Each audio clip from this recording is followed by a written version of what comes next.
Hey everyone, we are live and we are glad to be back. We had a nice little break. We all know what happened last week on November 3rd. It's just nice to be back. The world has changed once again tremendously in the last couple of weeks. I don't know about you, but for me, the air feels just a little bit lighter.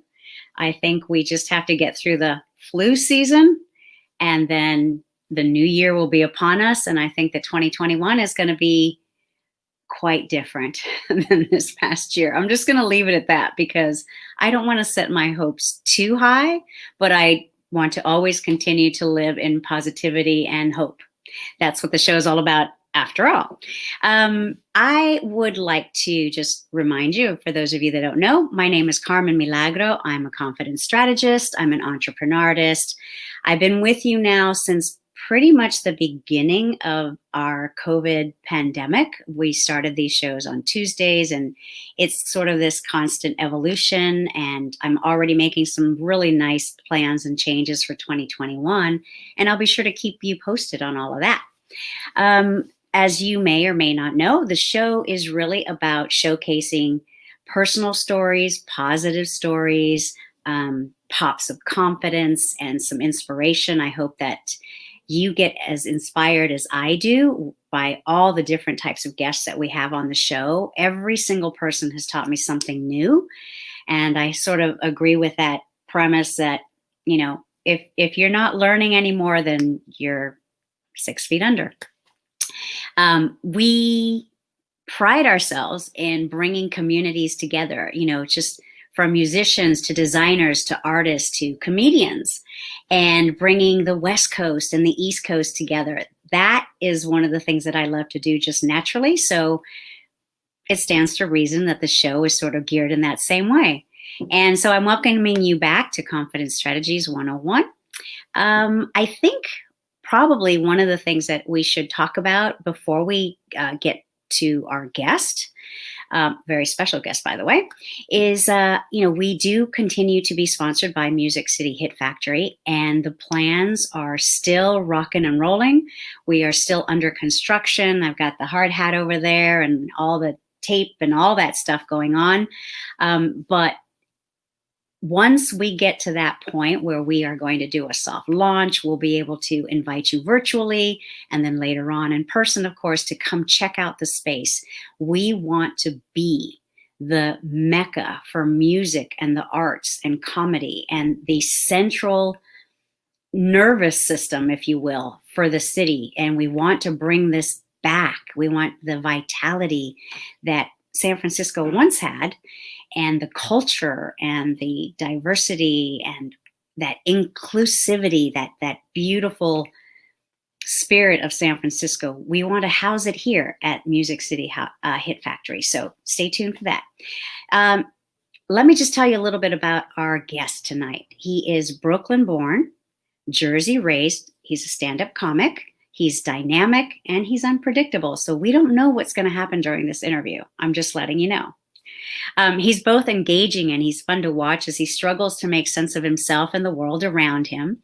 He's always open and honest, and John's charm and vulnerability that he shares with his audience is what keeps people coming back and draws them into his life.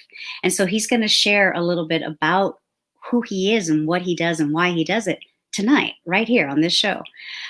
He has been featured in the New York Times and the Ashbury Park Press. He can be heard on Sirius XM radio. He's been featured at the Jersey City Comedy Festival and the New York Underground Comedy Festival. He's also a writer. John's written for a variety of shows, including ESPN's Sports Nation, Current TV's Viewpoint, Joe Behar's Say Anything, and just a whole slew of other shows. So I'm very pleased to welcome, I'm going to just invite him into the studio with us. Hi, John. Hey, what's going on? How are you? I'm good. How are you? I'm good. Thank you. Thank you so much for joining us. I know you're on the East Coast. It's a little bit later for you than it is for us, but I understand you're a night owl, so you don't mind too much. I don't sleep. This is my afternoon. I'm just settling into the day right now, so it's fine by me. We caught you in the good stride. Yeah, no, this is I'm awake. I'm finally awake. I wake up around 5 p.m. Like I'm moving all through that time, but I finally hit it. Like, oh my god, this is great. So Perfect, yeah, perfect. it's awesome. John, forgive me. I did not even ask you how to pronounce your last name.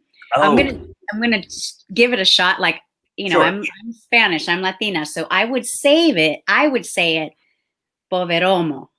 Yeah, that's a great way to say it. It's not how it's pronounced, but it is how it's just. I think I just say Poveromo. It's how it's Okay, pronounced. Poveromo. It's All less right. dynamic, Okay, definitely less sexy than the way you said it. So we're gonna go with we're gonna cut it there and then slide in your pronunciation at the end. got it. Yeah. Well, and you use your hands when you say it. Yeah, yeah. You have to use your hands. You have Oh to, yeah. make sure there's no actual mob connections tied to it. Make sure my dad doesn't owe anybody money. It's a whole list of shit that I I feel see. like, yeah. Can you say shit on this show, by the way? We are. Oh, okay, good. I mean, I said it twice now, so I feel like we're breaking new ground here. In fact, I have one of those Should I questions ask that down below. beforehand? So Should you I might ask that jump just for beforehand? that. What's your favorite cuss word? Oh, my favorite. Oh man. I'll let you Um, think about it. Well, yeah, it is. You know what it is? I can't. I don't even know if I can say it. It's not. Can I say whatever? Does it matter? My favorite. My favorite. It's cunt. I love that. It's the Okay, only one. then. But here's why. I'll tell you why. It's the only one that still has an impact. Fuck doesn't mean anything. Tell somebody to fuck off. They're like, thank you. I didn't know you cared. That's so sweet of you. But cunt is still the only one that's like. I have to say, I just walked right into that, didn't I? You did, yeah. And I'm sorry that we're gonna have to cut this short. I'll see you all. No, I'm just kidding. But you know what I mean? Like that's the best one. Hey, I warned everybody. I told them you were unpredictable. We just And I lost. just set it up. I just lobbed it to Yeah, you. So. we just lost 18,000 followers right at the get go. But but And our Snapple sponsorship just gone out the window.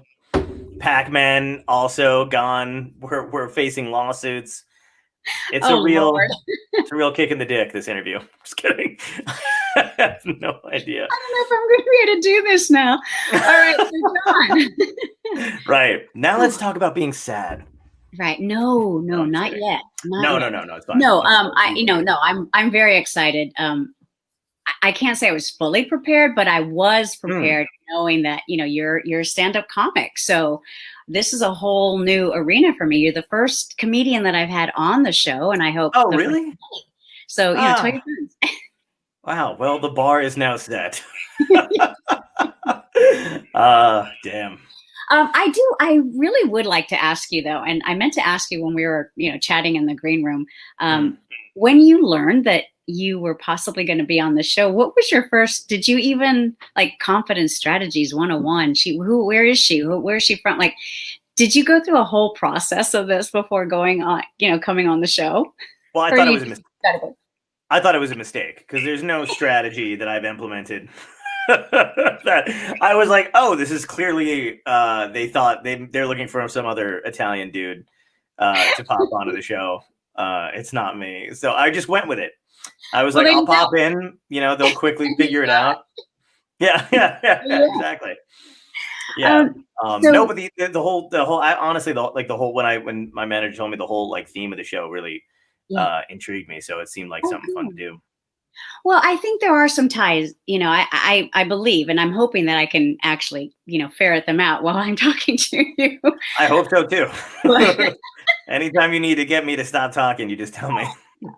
I would love I feel, I think I said this too earlier before we went on the air. I feel like I've known, like I really do feel like I've known you before and met you before or something, but I have watched, this movie, this Duppet, and I've watched it a few times. And so I guess maybe that's what gives me that feeling like I have a little bit of insight into you. But for those that haven't, that they're, we're here on the West Coast, you're on the East Coast. I know that you were in Southern California for a while, but for those that haven't heard about you and what you do, what style of comedy, where were you born? If you can give us a little of your backstory, that'd be great. Sure. I was born a poor boy on no, I was born in Brooklyn, New York, and lived there for a bit, and then kind of moved around. Oddly enough, we lived in Arizona like for like about 4 years. So when I was from 4 to 8, I lived in Arizona, and then we moved back to Brooklyn for a little bit, and then from there we moved to New Jersey, and then I was primarily raised in New Jersey, Right. um, and still have a shit ton of family back in Brooklyn and Long Island and Staten Island. They're all over the place. Right. Some of them are evading the law, but for the most part, we all keep in touch. We all Oh, write. well, that's wonderful. Yeah, no, And it's all right. what was it like? I mean, did you like, what was it like growing up? There's the typical story. A comedian is usually the class cut up and Mm. like, is that the same for you or was it different? Yeah, I mean, to an extent, like I wasn't like, I wasn't the kid who, we had a kid in our class who, covered the slapstick area of like he was the one who was, turning the clock back on the wall and dropping his pants. I was more of the back of the room comic. So like my friend, like anybody within my vicinity knew I was funny, Right. but it would take a while for it to get to that. I think over time people realized I was funny, and then I kind of got that reputation. But I wasn't like, whoopee cushion disrupting the Yeah. class kind of thing. My goal was always to, if I was going to disrupt the class, it was to make the teacher or the adult in the room laugh by saying something clever and inappropriate, because all that would do was Oh, cause I'm so surprised. yeah, well, it would cause enough of a disruption, or like it would stall so that we would, miss a test or homework, or the time would run out on the thing. So See, that was you were always my strategic. forte. Oh yeah, yeah. There's always comedians are always sort of manipulating an audience to do what they want. So I feel like that starts at a young age. Okay, well, see, there is that is something that is a strategy. Oh yeah. Oh my If, God. Yeah, you're right. I mean, if you think about it. Yeah. Um, but when you were growing up as a young man, like, what Mm. were some of the challenges? Was humor a way that you dealt with, uncomfortable situations or embarrassing Oh yeah. situations? Humor was a way my entire family kind of dealt with stuff, and I think I picked it up from listening to them. Like my dad's side of the family and my mom's are both heavy, and my mom was born in Queens, my dad was born in Brooklyn, and they're all storytellers. So I just remember big family occasions, and everybody was funny. Everybody had a great story about a guy and nickname. I mean, it was just constant talking. So I think that's what makes me comfortable around other people, and talking and stuff like that too, because it was just a normal thing to do.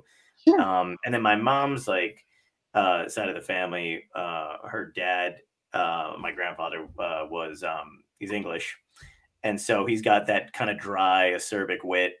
And my aunt and uncle are really funny too. Like, so everybody just kind of dealt with things in a comedic way. Like whatever was going on, it was always, this sucks, but it's going to be funny at some point, or it's funny, whatever it was. Yeah. And then the same thing in school too. Like you know, I was a short kid. I had braces. I was not immediately welcomed. I think we moved around a lot, so I was always like the new kid in a lot of different places. So kind of having a sense of humor about it. For some reason, I had I don't know what it is, but I had a perspective even at a young age that I knew whatever I was in wasn't permanent. I don't know why. I don't know what that means. I think I still have that, like Yeah. especially like when I'm dealing with something that's kind of shitty. Right. But I remember like if I was taking the bus to school, and if it would suck, I would just go, well, this sucks now. But I, for some reason, would just be able to go, well, this isn't going to suck a year from now, or 10 years from, or even like an hour from now, like whatever. I would just kind of jump ahead. So, and I also thought if I was funny, I could survive, whatever, like whatever it was. If I was, I would tell, like, I'll tell you right now, a bus ride to school is, if you could last the 15 minutes and not get either picked on or by being funny, it's a good exercise for building Right. an act. Like all I got to do is come up with like 15 minutes Captive of material. audience. Yeah. Yeah. Keep them all to keep the people who might kick your ass distracted. Keep the people who, realize you were in the same clothes the day before distracted. It was good. Right. Yeah, it was a lot of that kind of stuff. And it wasn't a totally bad experience, but it was, school's Well, weird. sure. Yeah. And Yeah. and kids aren't always nice. Right. It's just, adults aren't always nice. So Yeah, no, adults are real pieces of shit. I don't know if you've seen this election, but we got a guy right now who won't concede. So I don't know if you've heard any shit he said recently, but I've been trying to just stay in the moment of pleasantness. Oh, me too. Oh, I completely blacked out. Like, as far as I'm like, oh, the normal dude won. I'm out. There goes your material. I know. I'm like, I will see you January. Emotionally, I'm like, I'll see you January 20th, world.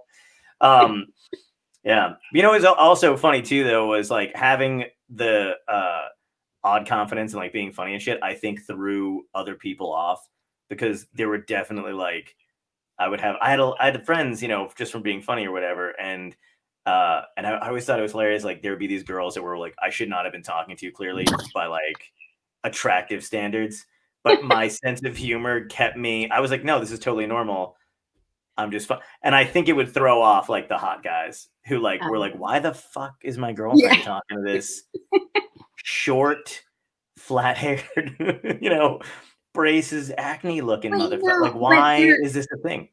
Yeah, but you know what though? I have to say that's like one of the key, well, at least for me, when someone makes you laugh, that's just one of the key ingredients in friendships or whatever, whoever, if I'm dating, like, I want to be able to laugh, because I think sometimes the world is just hell bent on not allowing you to laugh. Yeah. Well, that's why we all want to fuck Don Rickles. You know what I mean? Like that, in spite of what I wouldn't go that far. I know, I'm just kidding. But everyone else, I love him though. It's like, that's true. But all the ladies are always like, humor's very important. And that some people don't know who Don Rickles is. So I'm definitely like dating myself there. Yeah, me too. I don't know why I pulled out Don Rickles, but I was trying to think. I could have went with any unattractive comedian, but I, for some reason, decided to shit on Rickles' legacy. But he was funny, though. I mean, he was hilarious. He was so clever. Yeah. Oh, the level of funny he is. It's weird, but it is kind of funny, because girls will always say that humor is an extremely important part of liking somebody. Some of you mean it, but it's hilarious because you'll notice that like they say that, but they'll always date like the super good looking dude, and they'll be like, oh my god, he's so like he's so funny, and like I've never heard, like I'm always like, I don't want to meet him. Like they're like, you would think he, and I'm like, I think you just like yeah, I'm like, he's totally not funny, but I understand you enjoy his dick, like I get it, like that's not something that's like shocking. Like, you don't have to say it. Like, I understand you have a checklist in your mind that you need to hit, but you don't have to. I'm funny. He's not funny.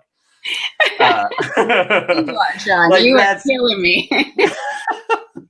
It's true, though. It's so hilarious. They're always like, well, but okay. So, I mean, since we're on this topic, but don't you find sometimes, though, that there are supermodels that do go out with the funny guy, because they they must genuinely love to laugh, and this person is capable of doing that, and so Spade is crushing it right now. I mean, he always is, but David Spade is like the premier example of a guy. Or Adam Sandler.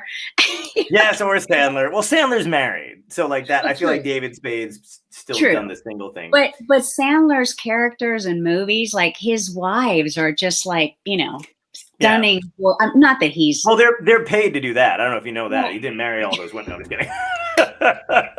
I mean, Jen Aniston is. Yeah, no, that's what I'm here for. I'm giving these away for free.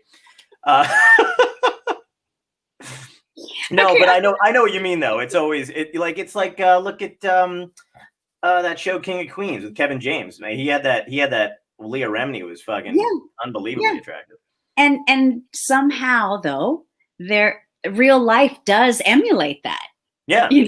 Like I'm doing pretty well. I got a cat right now, but I'm doing good. Well, at least you have a cat. Yeah, no, that's totally what I tell myself every day. Okay, what kind of cat? It's a male calico, which is extremely rare.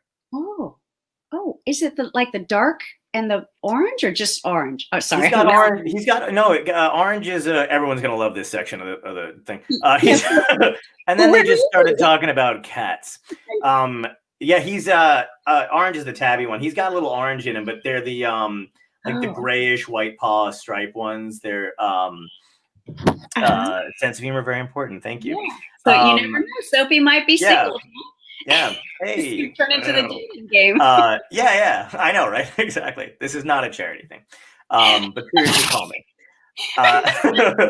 Yeah, calicos are they're like a grayish, and they got some Oh, stripes and a little okay. orange in them. Yeah, Yeah, I don't know my he's cats very well. I'm more of a dog person, but you know. yeah.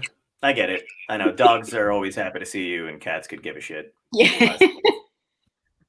Yeah, I've been in some relationships like that. Yeah. But anyway, Cats where are an were abusive we? relationship. It's totally true. Mine will Where walk into the living room and literally be like, "Are you still living here?" And I'm like, "Are you fucking kidding me?" He just has that look like, "Didn't we do this?" Yeah, I'm sorry. Tangent about cats is always good though. No, this is great. Like I said, it's just a conversation. So, Yeah. the only thing missing is I don't have my glass of wine, and otherwise I should have thought of that actually. Oh, yeah, that'd be great. um, let me get back to something that I thought was Sure. really sort of um, when I was thinking about is, comedy, like music and a lot of, it's not an easy game. Like Mm-mm. as an artist, it's just not an easy gig. In fact, I think a lot of time our parents, our families, culturally, we're all told if you're an artist, ooh, don't do that Yeah, because you don't want to be starving and, blah, blah, and surf on friends' right. couches and all that. Yeah. But what was the moment? I mean, you say you were, funny in school and it was your coping mechanism to some degree. But when was the moment that you knew that like you were all in, this was going to be your life, this is what you were going to do? Like, was there a defining moment, or did it just Hmm. kind of happen gradually, or you know? No, I think it happened. It probably hit the first time I was ever on stage. I wanted to do stand up. I was going to college. It was like right after high school, started college, and then but still didn't know. Like I went because everybody else went, and that seemed to the girl I was dating at the time went somewhere.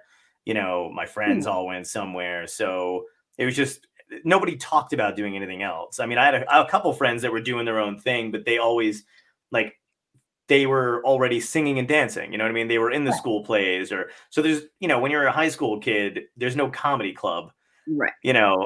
which by the way, my friend has started at, he's another comedian, but when he was teaching high school, he had a stand-up club. He had a comedy club and he taught these kids how to Oh, do, awesome. stand-up and stuff. And I got to go and like talk to them and close out the show and stuff like that. He used to have headliners come in all the time That's to odd. talk to Is them. he And still doing it?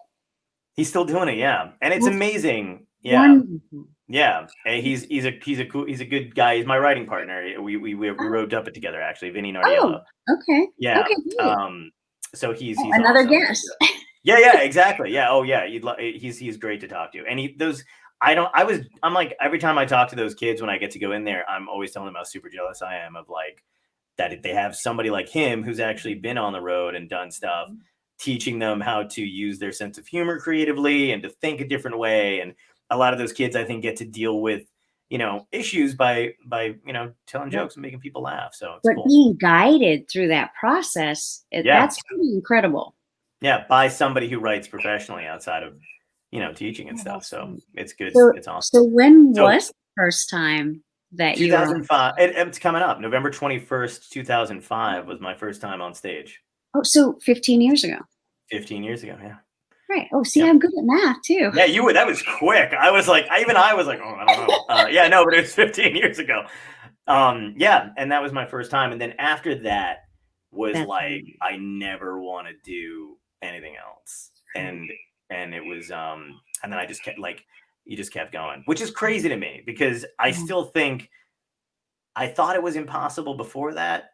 Yeah. You know what I mean? Like even going into it, I had to like do a lot of mental gymnastics to like Sure. convince myself that I was doing the right thing. And like I took a comedy class. That's how this all started anyway, because when you're a kid, like you still don't know what the right steps are to take, but a class sounds like you're being Like something. responsible and you're Right. not. You're still jerking off paying 900, like to take a class, or I don't know how much it was at the time, but so it's still, you're still not selling it to anybody. But my parents were cool about it. They wanted me to be, do what I wanted to do and be happy. And they knew I wasn't happy in school. And to me, at the time, I rationalized it, I think, in a good way, because I was like, I would rather, after my first time on stage and then fully like mentally committing to this is what I want to do, I was like, I would much rather spend at least 10 years and get to 30 and see where I am comedically and career wise and have that under my belt. Just 10 years of writing comedy, seeing what I could do, traveling, doing all that stuff. That to me felt more valuable than pissing away, money, winding up in debt and teaching or doing anything else. I mean, there's value to that too, but I feel like, comedians, performers or whatever get experiences that no one is ever going to get. Right. Right. And Well, so that felt more valuable to me. And it yeah. is. And the reality, the fact of the matter is that everyone's journey is different anyway. So, Right. just someone who teaches and does all of that, that's really wonderful. But a lot of times that is their calling, and that's what they were meant to do. Right. Whereas Right. other people are meant to be the performers, and that's what they were meant to do. Right. When you decided that you were all in, like you talked a little bit about the mental gymnastics. Like, what were some of the thoughts that you did? What were you doing before? Was it something that you were going to give up now? Was it something that kind of frightened you? Like, just a little. Yeah, I mean, I think the unknown was the real thing. Like, look, I think it was weird thing to think you were going to fuck up your life when you really had no life goal to begin with anyway. Like there was no, like the whole, process in high school and stuff. I had a selection of teachers that were incredible, and I still talk to them this day. My English teachers, they were the Smiths, and they were just this, to me and my friends, especially at the time. I mean, we're like the 9/11 kids, because 2001 hit and it changed everything. No class trips. The whole world was in a very different place, and even everybody was politically, like, people are politically charged now, but that was like a real point in time where like it was almost kind of like this. We weren't as divided, Right. but there was some shit going on. Right. But It's these, kind of like the COVID kids now. Their whole yeah, world. exactly. They're going to go through the same kind of dynamic where they're not really sure what's happening and what's going to happen.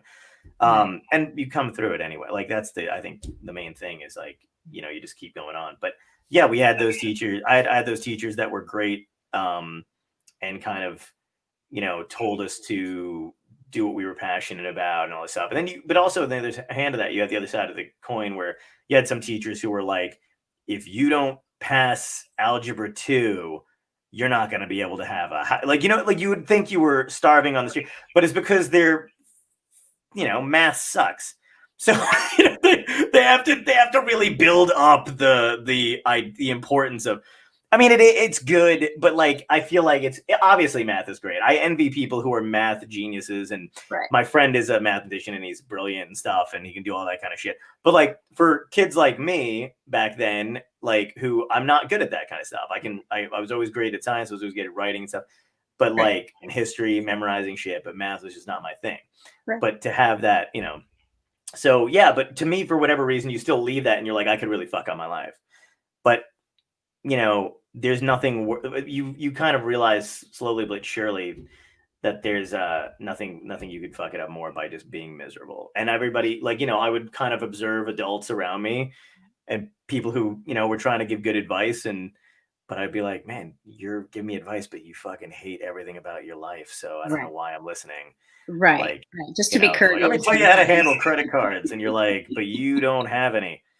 Or the opposite, right? You're just like buried in credit card debt. So why would but I think, it's funny. I love the fact that you talk about, you observe. I think that is part of what as a comedian, I think that is an incredible skill to have. But it's also a way for, I think a lot of times people don't pay attention to the people around them, and they take everything at face value, but they don't really, it's a lot of effort to observe, to like stand back and just observe human nature. And, not that I was ever a stand-up comic or anything, but when I was in school, of course, I loved to perform and I was on stage and all of that.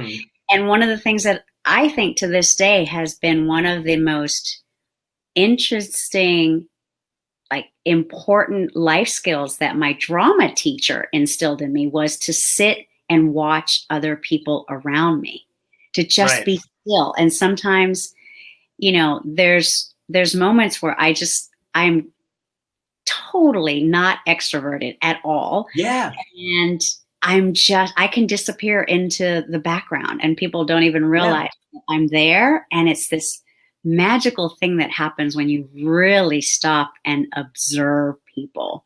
Yeah, it's a good way of putting it, because that is something that, like, I think people know me as an extrovert and they can see me like that too, but that I don't think they realize how much time I spent not participating in stuff, but kind of watching how everybody else kind of responds, reacts to things. I don't even think it was in the very beginning, it was a conscious thing. I think literally there was just some stuff I did not get to participate in, but I did get to watch how everybody else handled it. Right. And that was invaluable to me now, because, it's just I'm able to kind of see how things are going to play out to a certain extent. And my brain kind of functions in a way that's like, oh, okay, well, we've seen this happen, so it's probably going to go here. Yeah. But it's the same way, but that also helps you anticipate an audience, right? When you're on stage. So it all of those skills kind of add up, and you kind of utilize that when you're performing and when you're going on stage. Absolutely. And for me, that what I was going to get to in this roundabout way is that these skill sets that artists have, whether it's we're taught them or they're just naturally from within, but a lot of these skill sets are what entrepreneurs need. It's when you're doing presentations, you have to know who your audience is. Is it the venture capitalist that's sitting across the desk from you? Is it a group of investors? So all of these things do tie in together. I live in both worlds, and I love being the artist, creative person, but I love business and startups and all that kind of stuff. And in both areas, I've made some huge mistakes, and hopefully I've learned. That's the thing, is you keep going. Like you said, it's just there's a lot of crap that happens. But the thing is, you got to say you're going to have to help me. I'm not good at the business. Yeah. The business side is not my thing, but the thing is, you don't give up. Like, to me, going all in on whatever it is probably one of the most important decisions that you can possibly make about your career, about your passion, about whatever. Because if you're not all in, then what are you doing it for? Yeah, exactly. And that's a decision that you have to, it's crazy too, because you can make that decision yourself, but I don't know if you've had the same experience, and I think other artists kind of had to an extent, is like, you have to also deal with everybody, like convincing other people that that's the decision you made, whether it's your family, not so much friends, I feel like are pretty chill about it for the most part, but there's always like these people that you like, even though you're set, it really doesn't matter all the time, because you're like, but you have to reinforce it. And it also helps that you reinforce it within yourself too, because if somebody can step in and knock you out of it, then you don't belong in it anyway. Right. Then you weren't all in. Yeah. But it's funny, my resilience towards absolutely 100% doing this to the death has only increased over time. Like I don't give a fuck about I'm like, what, like when I left for Cali, like I left my stuff.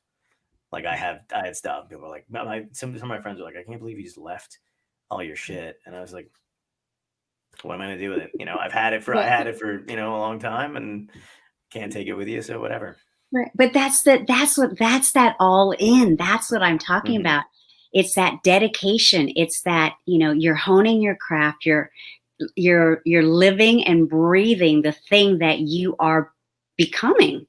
Yeah. And I think it makes you a stronger person. I think it makes you, like I feel like more than anything else, the direction to have is like it's a peace of mind too. Because like even when I wasn't doing well in it, I was still like, well, at least I know what I want to do, Right. and that's like, and also like, how many people do know what they want? Even the people that are like doing really well are still kind of like, so A lot of times that, I mean, just because I just think that there's different barometers. There's a lot of people that gauge, or they're taught to gauge their life on what they have and what they've accumulated right. versus how do you feel every morning when you wake up, right? And you're Hmm. doing what you know you are supposed to be doing. Right. Usually hungover, but that's I under like yeah, that's I get it. Yeah, no, but it does. It feels really good. Right? Yeah. Like, It's like, oh, okay, I've got a gig this week. Like that's before a COVID started. MasterCard commercial. That's priceless. You just can't put, you can't Exactly. put a value on that. And Right. I don't know. I I know very few artists who don't feel that. Like every single person that's in my life, Hmm. it's like breathing, whether it's music or painting or, I have some other friends who are comedians. This is like breathing. Yeah. Their heart doesn't function on anything other than what they're following their passion, and they're in it. They're all in.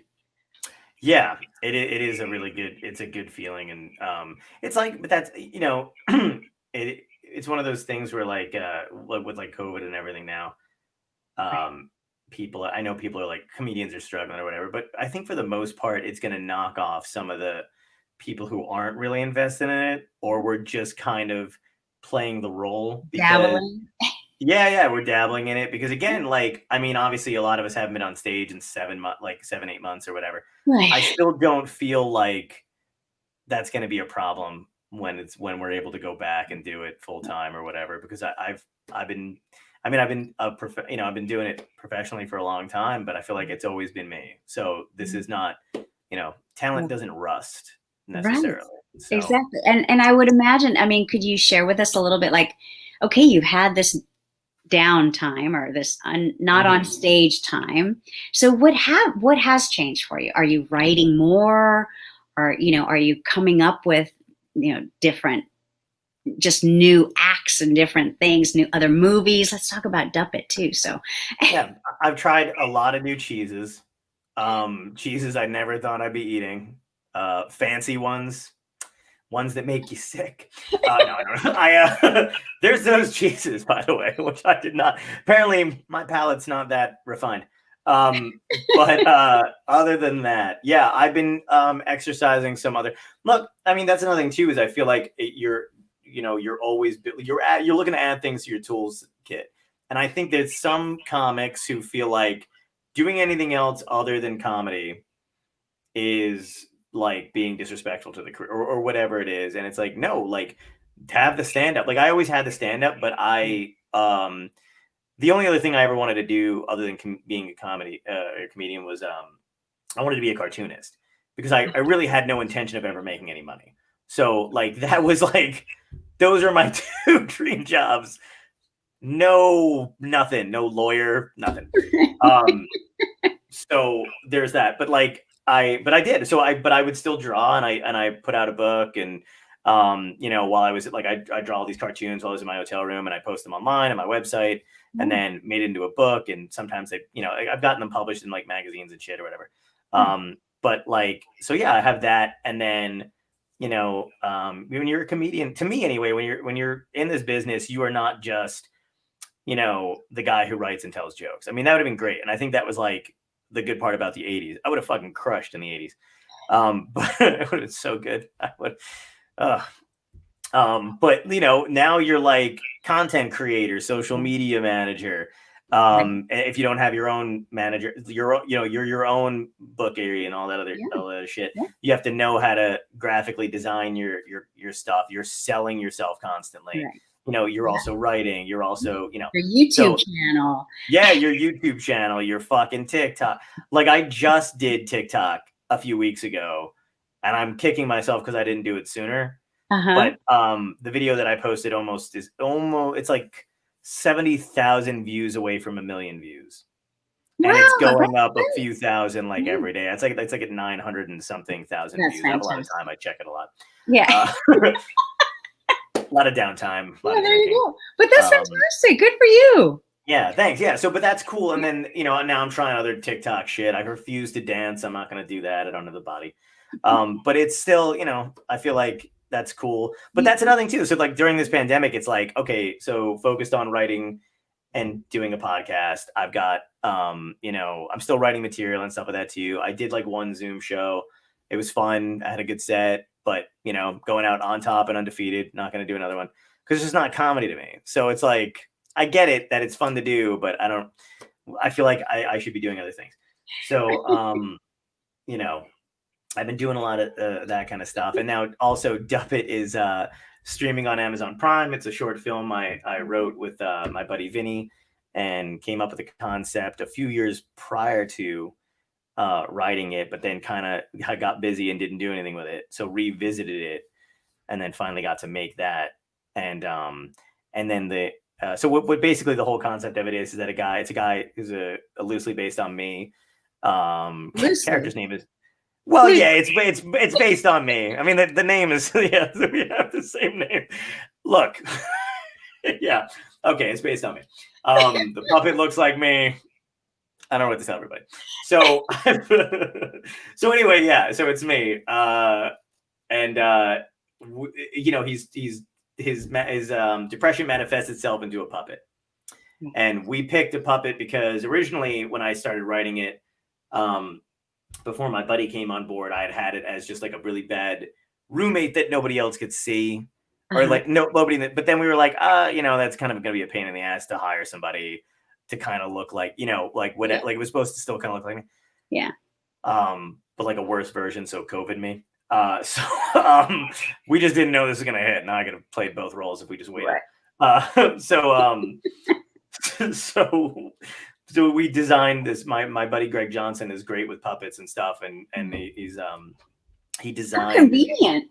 Yeah, I know. I got a lot of talented friends. That's another good thing to have is people you don't have to pay in your life.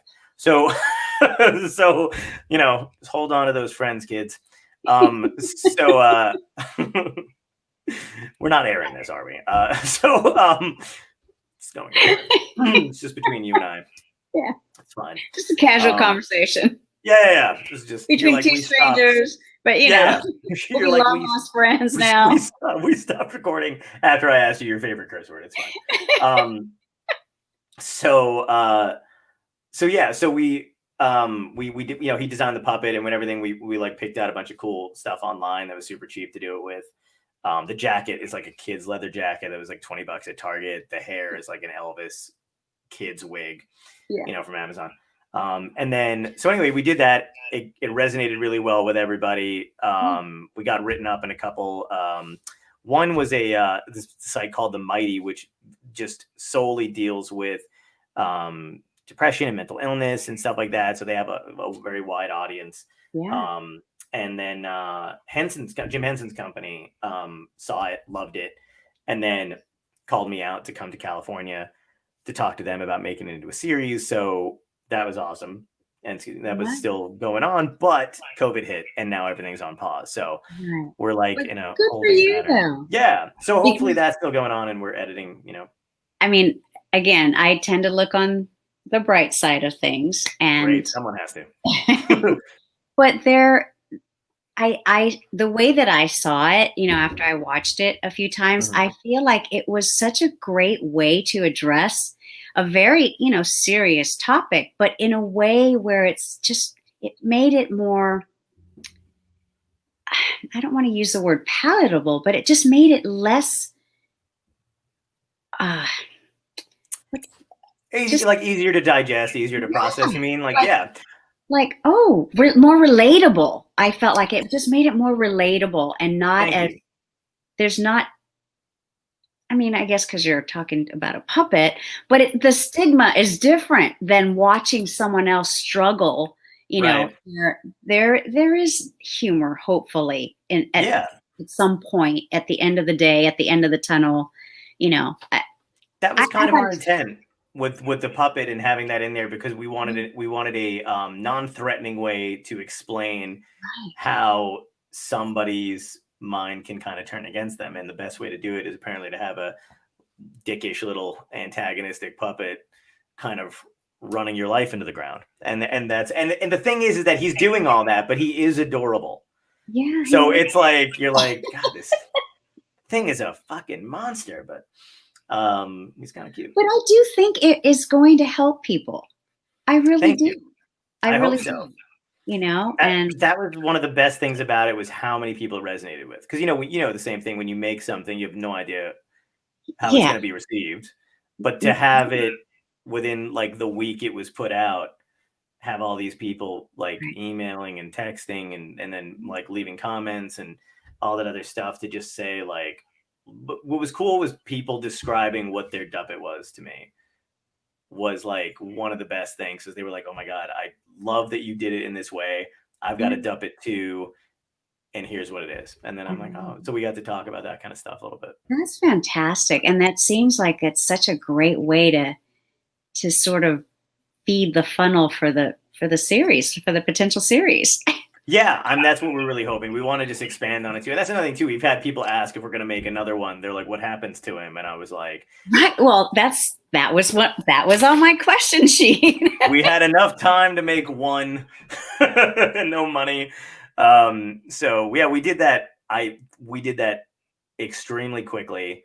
So originally, the guy who directed, his name is Chris Fitz. And I've known him since we were in like high school and everything. He graduated a little before me, but yeah, he wanted to do this project called the oh God, I'm blanking on the fucking name of this thing. He's gonna kill me. But he was making one movie every month, like one short film every month. I think it was called the Short Film Project. Yeah, that's probably what that sounds like what it would be. So that's probably what it is. So he had this thing, and then he had gotten a few of us together to work on it, and I had already had Duppet as a finished script because I wasn't even thinking of actually making it.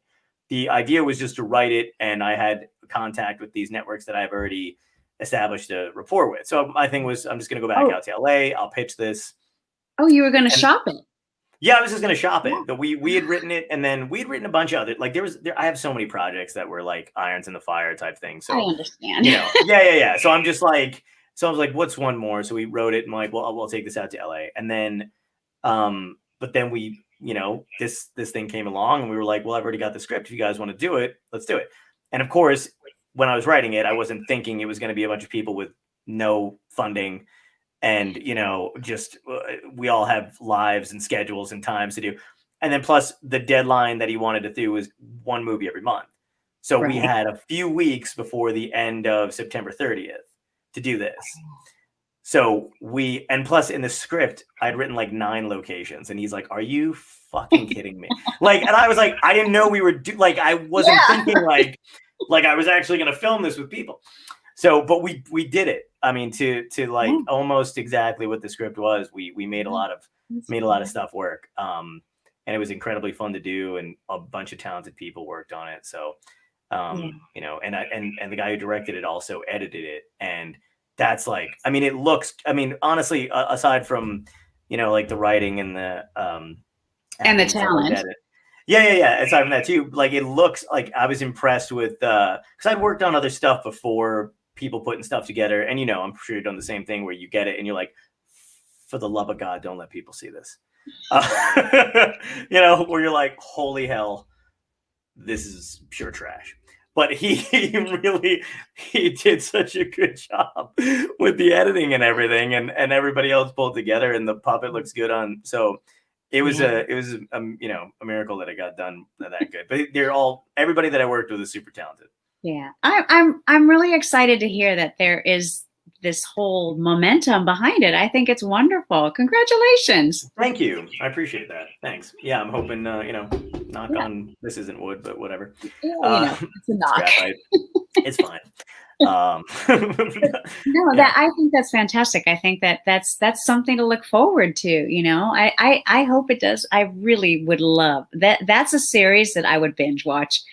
Thank you. I'm going to now clip that out and send it to some people.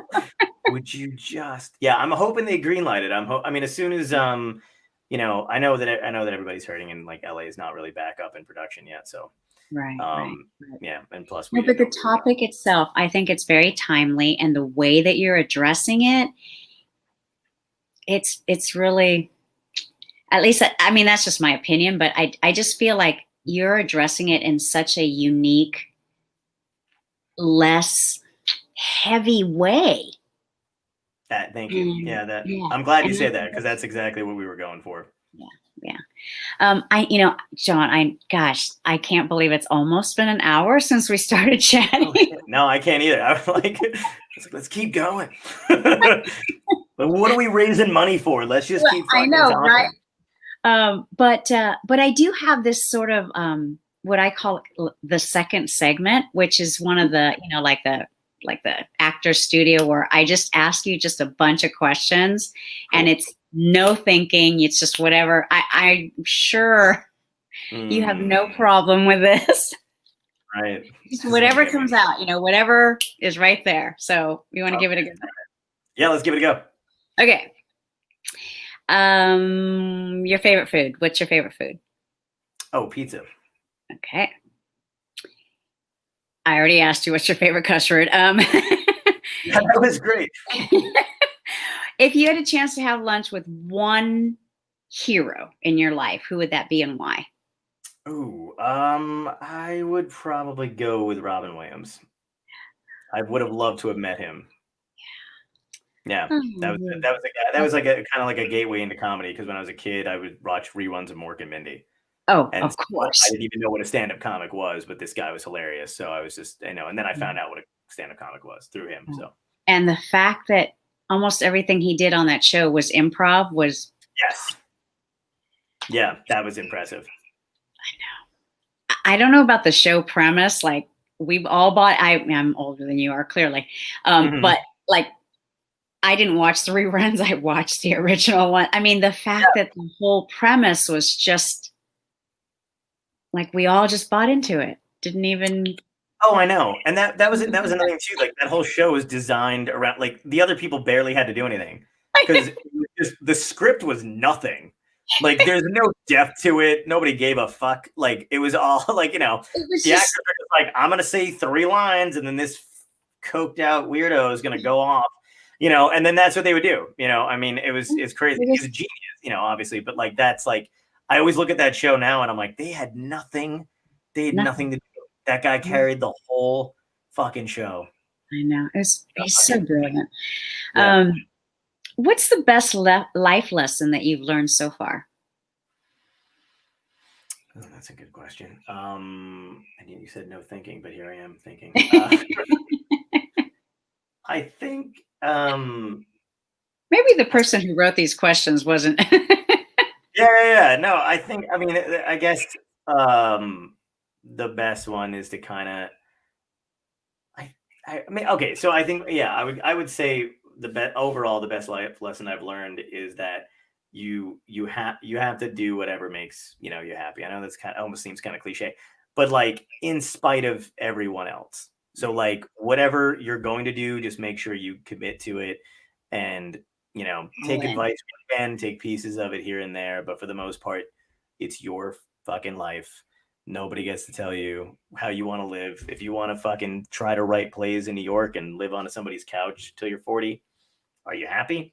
Right. Are you eating? Are you able to pay whatever bills you have? Then do it. Right. Yeah. No, I agree 100%. What 3 words would you use to describe yourself? Oh, for God's sake.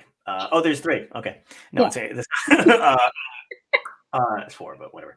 3 words. Oh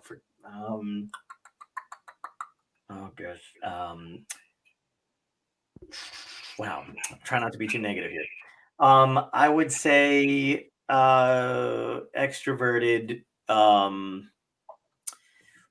of easygoing, and hungry. Well, I'll let you go in just a few minutes. I promise. No. It's fine. Believe me, I've eaten. Trust me. I had this was at 10. I made sure I ate. Okay. How about one last one? Sure. Yeah, you can ask me what I don't stay where. What would you say? What advice would you give to yourself in the future? In the future? In the future. Oh shit. I don't know. In the future, what advice would I give? Knowing what you know now, right? And having Right. gone through everything you've gone through, what would you say to yourself in the future? Like, look, don't or do or like what, Right. So you're talking like 10 years from now. What would I say to myself 10 Yeah. years from now? Yeah. Not knowing what's going to happen, not like Right. what, like. I would say, oh God, I would probably tell myself to not eat like to stop eating fucking junk. Like that's what I would tell myself to do because I know it's gonna come back to fucking haunt me. Like I'm in pretty good shape. Like, but I know it. Like I can sometimes I'm eating stuff and I'm like, this is gonna fucking cost me. And if I don't stop now, like I used to be able to write it off and be like, my 20s, it's fine. And now I kind of do the same thing now. And I'm like, it's 30s, it's fine. But I know it. Like I'm trying so fucking hard not to eat. So you would say yourself you shouldn't have had that pizza. Or 6 slice of it. Like, I mean, I think 2 is fine. Like, I would tell myself, you're going to eat again. There's no reason to eat from fucking 8 o'clock to, midnight. Everything. I eat sometimes like I'm never going to see food again. Yeah. Yeah. But do you like to cook? Is that why? Like, are you? No, I do not. No. I hate it. I want food now. And I don't want to worry about whether I'm going to burn it, which has happened. And then I'm hungry anyway. I'm a very when I get hungry, I get quiet and determined, and I need to go get my food. Yeah, man. I like when people cook. People can cook for me all they want. That's fine by me, and I'll eat anything. But yeah, there's like, oh God, I'm thinking about it now, man. I've done it before. Have you ever eaten a whole pie by yourself? I've done it. No, I've come close though. Yeah, I will admit. Yeah, I'll be honest with you. I don't even hate myself for it.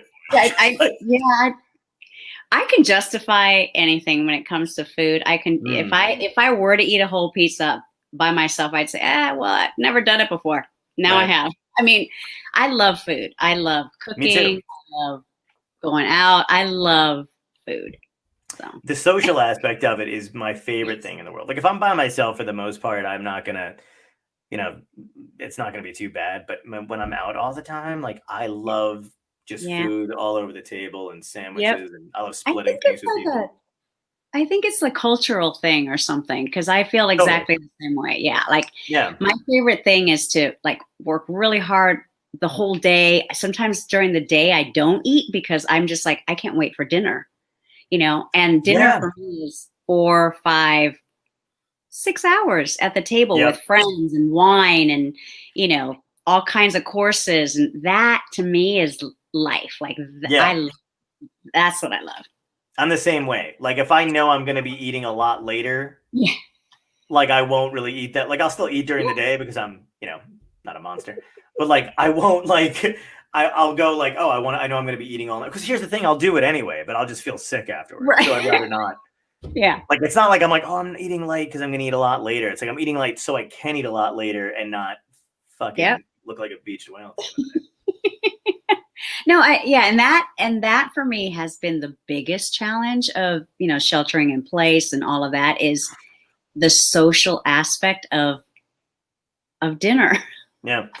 My friends and I will talk virtually like this, maybe every Saturday because we always get together anyway. So now we'll do it like this, but I'll literally wait to eat until I'm like crunching on the microphone or whatever with them. And it's kind of funny too, because I'll be like, do you guys want me to mute while I'm doing this? And like, no, it makes me feel like you're here. Like, okay. Oh, those are great friends. Oh yeah. Yeah, we're the best. They're the best. That's great. That's great. Well, I we have really spent a whole hour just chatting and I had so much fun. I hope you did too. I did. I had a blast. This is like one of the best interviews I've done in a while. So that was Yeah, it was a lot of fun. Good. John, where can people see Duppet? Where can they get a hold of you? Where can they get your, like see your past performances? Like this is a time to just Yeah. and before, sorry to interrupt. No, go ahead. And if you join the group page, you can put all your information anytime, anything that you've got upcoming. Sweet. And that page is designed for you all the guests to keep in touch and promote whatever it is. It's a free forum for you. Oh, cool. Thank you. Yeah, people can find me. So it's really just the name you see on the screen, I guess, there at any social media platform. Yeah, Poveromo. Yeah, it's at Instagram, it's just John Poveromo. Twitter, I don't really use Twitter too much. I do occasionally, but Instagram and Facebook, and now TikTok. If you guys can follow me on there, that'd be great. Okay. And I'm on YouTube. Duppet's on Amazon Prime. My website is johnpoveromo.net or .com. If you Google my name, I pop up everywhere. So it's, I'm around. You're kind of easy to find then. Yeah, I'm easy to find. Yeah. Yeah. All right. Well, good. Thank you so much. Are there any last, parting words of wisdom or just, anything? No, I got nothing. Just don't eat a whole pizza, guys. Like a little self-control. All right. We're in a pandemic. Your future self will thank you. Yes, exactly. My future diabetic self. It's like, why would you do that to yourself? Thank you so much, though. This is a blast. I'm really happy to meet you, and I'm so glad that Bill reached out. And hopefully, maybe we could do this again in 2021. Yeah. When the next follow-up for Duppet is out. And yes, I hope so.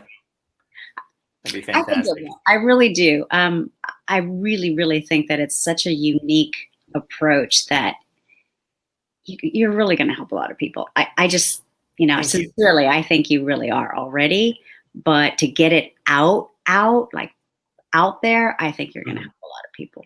Thank you so much. I appreciate that. Oh, no problem. So again, if you all want to follow John and, watch again or start a watch party for this live, you can go to Confidence Strategies 101, the group page. And John, please do, join and you can interact with everyone. And like I said, just promote, post videos, whatever it is, just whenever you want. Great. Thank you so much. Appreciate it. Thank you. Have a great night, John. I really appreciate you spending this last hour with me. Yeah, it was an absolute blast. Thank you. Thank you. Have a good night. You too. Bye-bye. Bye, John. And thank you all for staying with us tonight. I hope you enjoyed this conversation with John Poveromo. Did I say that right? I still don't think I'm saying it right. It's Poveromo. But anyway, we'll see you again next week. It's always a pleasure. I love just sharing again the insights and the stories and just the humanness that connects us, the laughter and the tears and the shock look on my face, whatever it is. I love sharing this with you, and I hope it brightens your night. And we'll see you again next week. My next guest is Anita Tell, and she's a children's book author. She has created Boo Boo Bears, and we'll talk about her fight against bullying in school and kindness towards others and appreciating our elderly community. She has an incredible heart and incredible messages, and she writes about all this through her books. I think that's it. Once again, we are sponsored by Music City Hit Factory, and I'll see you next week, 7 o'clock, Tuesday nights. Have a great night, everyone. Thanks for staying with us. Bye-bye.